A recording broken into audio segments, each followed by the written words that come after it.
Om Namo Vasudevaya.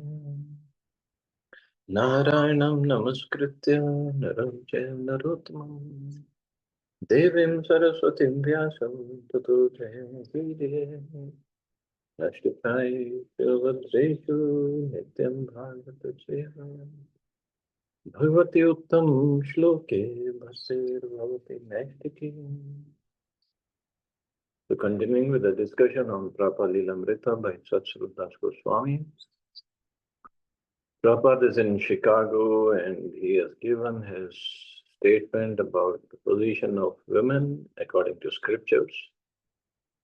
And definitely in America they didn't like it.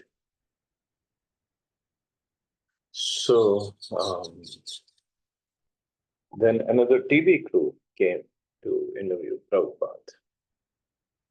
A 5-person TV crew arrived at Prabhupada's apartment, 4 women and a male assistant. Obviously, they were making a point. While the crew set up the lights and equipment, Prabhupada sat serenely behind his low desk. A few of his disciples sitting before him on the floor. The interviewer first asked Prabhupada about his solutions to America's problems. Comparing society to the human body, Prabhupada replied that while all parts of the body were important, the head was the most important. Without a properly functioning head, the person or society was mad. There was need, therefore, for training first-class men. Where do women fit into these 4 classes? The newswoman asked. Srila Prabhupada duly repeated that women, being subordinate to men, had her position according to the position of her husband. So being subordinate to men,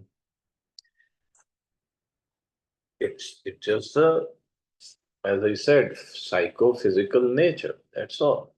Not that they are inferiors.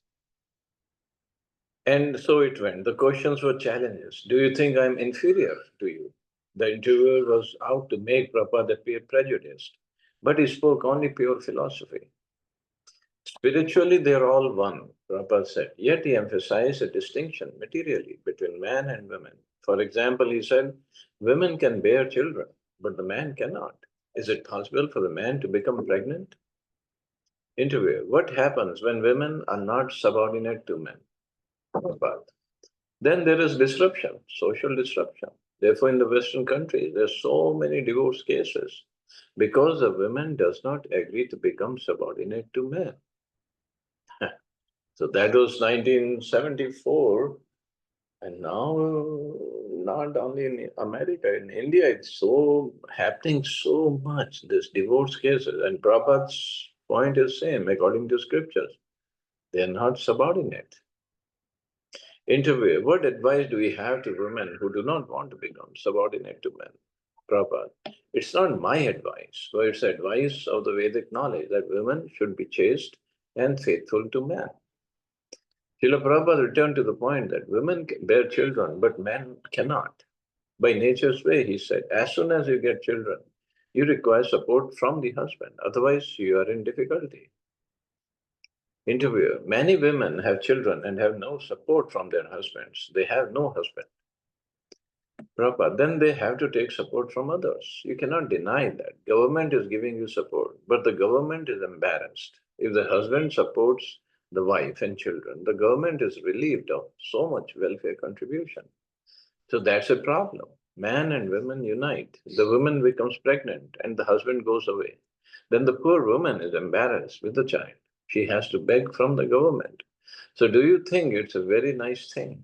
The Vedic idea is that women should be married to a man and man should take charge of the women and children so that they do not become a burden to the government or to the public.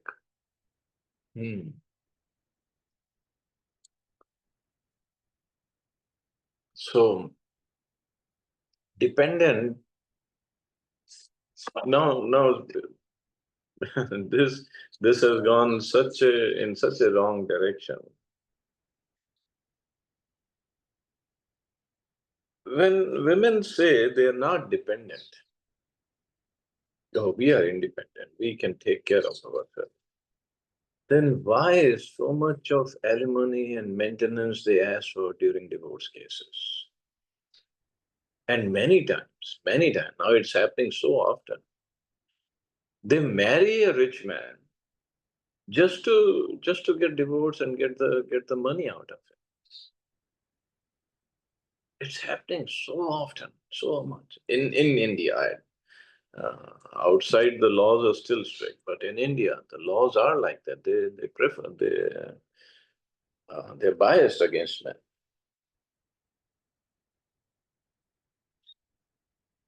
So this is, and then they say, "Oh, we are independent." How they are independent? Independent.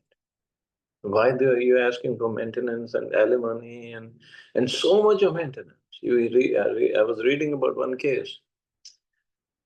18 months of marriage, only 18 months, and she filed for divorce, and she's asking for, I don't know, 18 crore rupees of alimony and the one bungalow in Mumbai, but because the man was rich. Is that marriage? And is that independence? Interviewer, what about women who do not have children? Prabhupada, well, that is another unnatural thing. Sometimes they use contraceptives, they kill children, abortion. That is also not very good. These are all sinful activities. One has to suffer for them.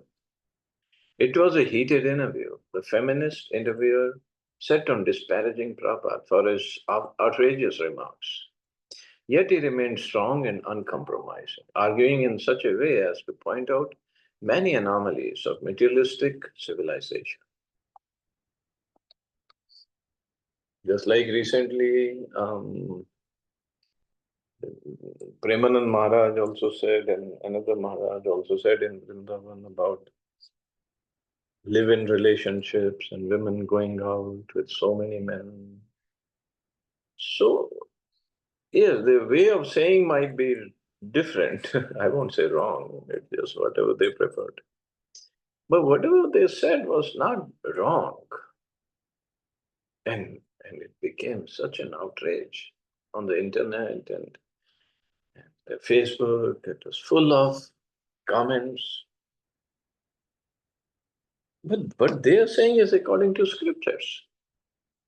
They don't have their own opinion.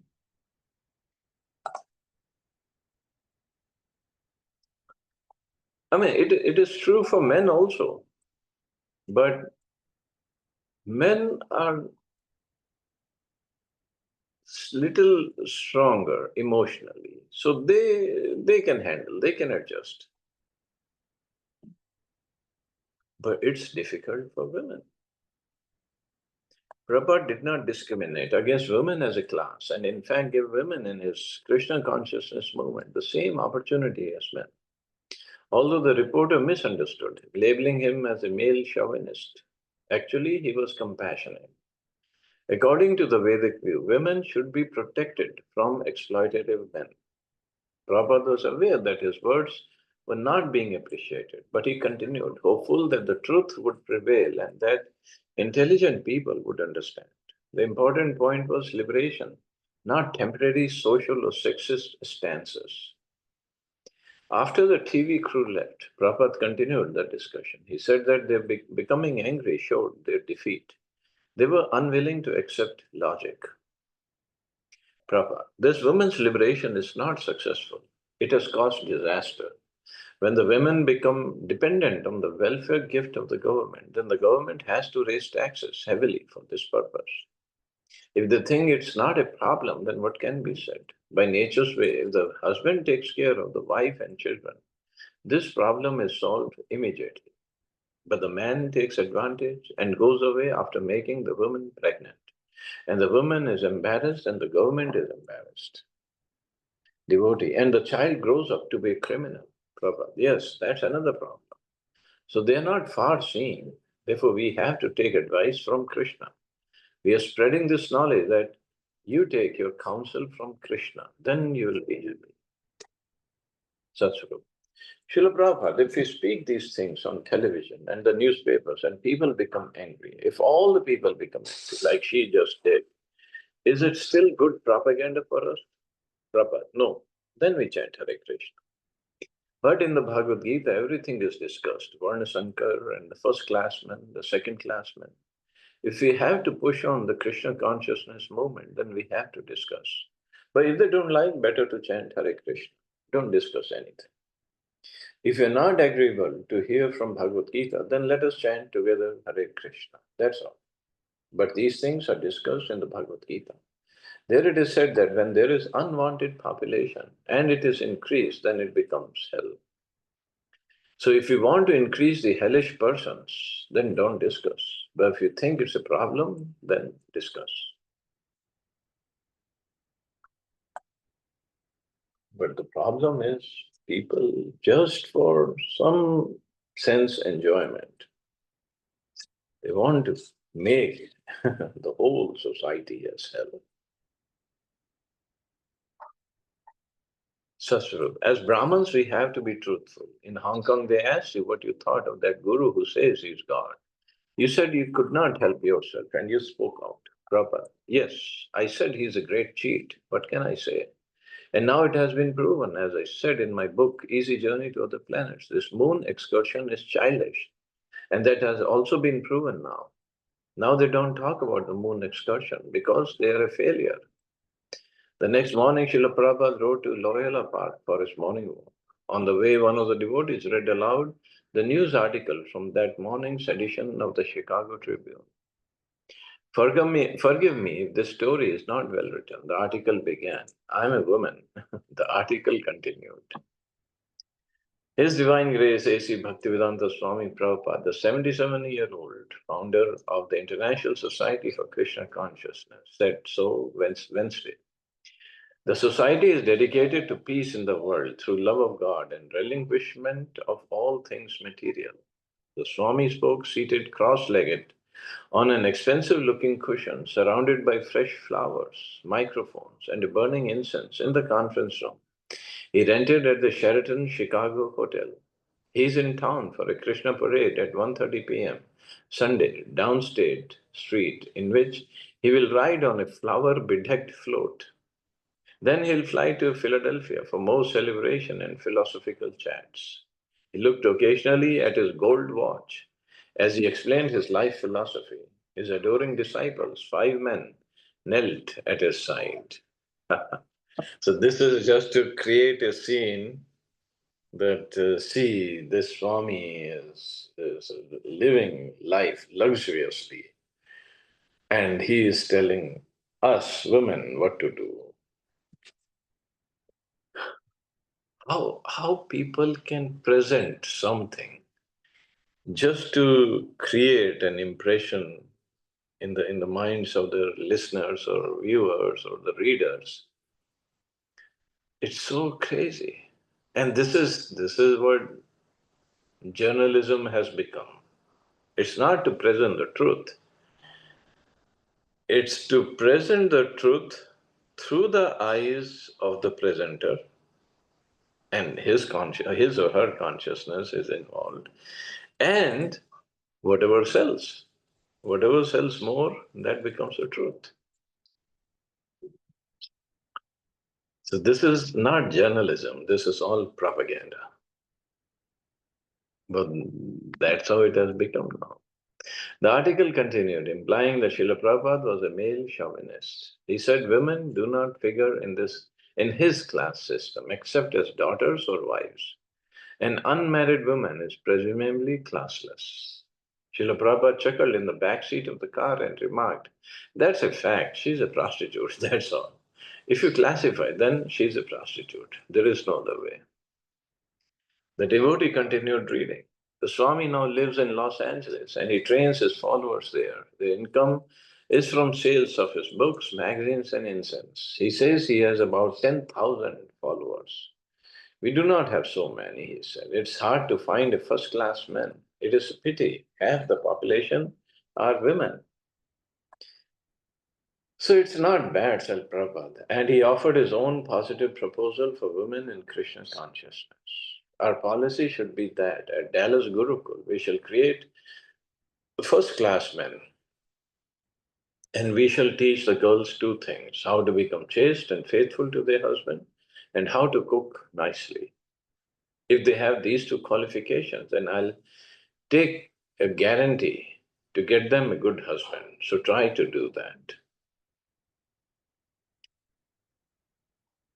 But again, yes, these are good qualities for girls to have. But again, they're not supposed to be exploited by husbands or male in the society. And at the same time, we should not just become fanatic that these are the only two qualities. That's it. They don't need to study even scriptures or go to school or college. Prabhupada never said that. But some devotees became fanatic and they said, this is what Prabhupada said, this is what my daughter is going to do. That's it. I don't know what happened to the daughters and if they really had a good married life or not. I don't know. But the problem is, we should not become fanatics. That's all. At the park, Prabhupada was joined by several carloads of devotees. Followed closely by a dozen eager disciples, he proceeded down a path that ran among many tall shade trees along the shore of Lake Michigan. Since the walkway was wide enough for only a few devotees to walk abreast, most of the devotees fanned out onto the grass, trying to keep within hearing distance of Srila Prabhupada. Ordinary education is sufficient, Prabhupada was saying, ABCD. This is nonsense. Big education and then later on become a prostitute. To make them prostitute does not require education. So in Dallas Gurukul, there is no problem. Educate the girls how to become faithful, chaste wife, how to cook nicely. Let them learn varieties of cooking. Is it very difficult? These two qualifications. There are many stories such as of Damayanti, Parvati, Sita, great women in the history. Our girls should read their lives, and by 15 and 16 years, they should be married. If they are qualified, it will not be difficult to find out a nice husband. If a woman is chaste, even though she is not very beautiful, she will be liked by her husband. So train them in that way. Before starting that, Srila Prabhupada stopped and suggested they all sit together on the grass. A disciple volunteered his wool chadar as a seat for Prabhupada. And the devotees all sat down, facing the spiritual master. Special, unexpected occasions like this made them blissful, and the opinions of a TV news reporter or the Chicago Tribune seemed remote and unimportant. The devotees often wished such person could be present at times like these to see that Srila Prabhupada was not at all like they thought. Srila Prabhupada began discussing the proper relations between men and women. Women and men should live separately, he said.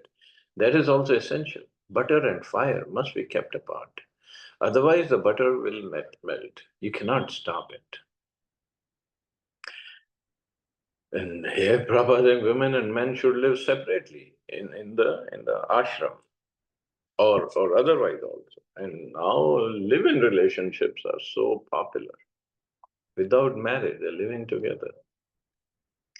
Devotee, Srila Prabhupada, in a purport in the Srimad Bhagavatam, you say that even 50 years ago in India, the householders had separate quarters in the apartment for men and women, and the husband would not see his wife during the day. Is this a standard we should develop in our movement? Prabhupada, yes, that is good. The example is that butter and fire should be kept as far apart as possible. Otherwise, the butter will melt. The man is butter and the woman is fire. So this is restricted. Even if the man happens to be father, brother, or son. Matra swachra duhitrava. One may say that people will not think of sex impulse in the presence of a daughter, mother, or sister. But the Shastra says so. There is possibility. So there is possibility. And this is what scriptures say. Man should not be alone even with his mother or sister or daughter. The senses are so strong. And in fact, in some cases, in some communities, it has been noted. Man having relationship with his mother or daughter.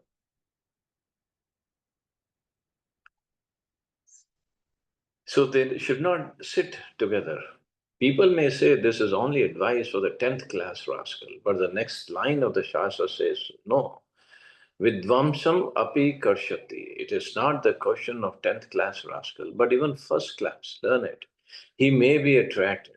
Balvan indriya gramo vidvansan api karshati. The senses are so strong that they can mislead even the most learned scholar. So this is how strict the scriptures are, because the senses can go crazy. Lord Brahma was attracted to his daughter. Just see, there is an example. Lord Shiva was attracted by Mohini Murti. Chaitanya Mahaprabhu said, even if I see a wooden woman, I become attracted. Now, not that Mahaprabhu became attracted, he was given an example that this is how careful we must be. Prabhupada laughed. He is giving this information to teach us that it is possible. So, shall we go now? Wooden women or these mannequins that we see in the malls and in the shops when they have dressed them to sell their product. But men senses are so strong, one can become attracted to this mannequins. I have seen some videos, you can see even the posters. It's just a movie poster or whatever poster, and the woman face is there, and this is how they sell things for advertisement. But you can see boys or men, they're getting attracted to that. It's paper. Returning in the car, Prabhupada asked for news of Indira Gandhi and India. Some of her policies had become highly controversial, and political opposition to her was mounting. The latest news was of her emergency rule. If Indira Gandhi takes my advice, Prabhupada said, then I can keep her on the post and she can do greater service to India. Immediately, the whole public will give her support. What would you advise to her as Brahmanan Swami? My first step, said Prabhupada, will be to capture all the hoarders and distribute the grains free. Immediately, the public will be obliged to her. There are immense amounts of food grains and they are simply hoarded. They are not selling without good price. This is going on. Immediately, she can win the public.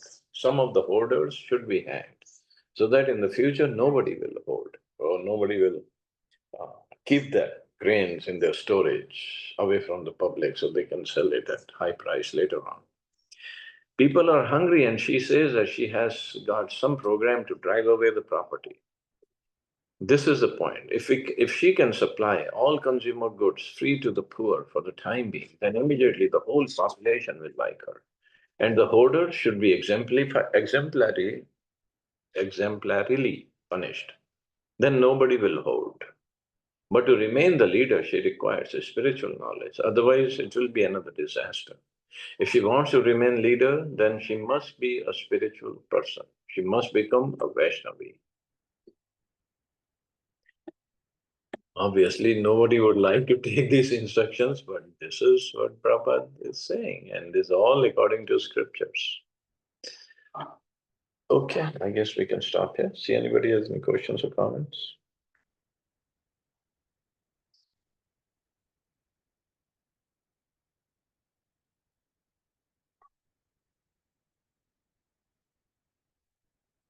Okay, you all have safe and Thank wonderful you, day. Prabhuji. Thank you, Prabhuji. Hare Krishna. Jai Srila Prabhupada.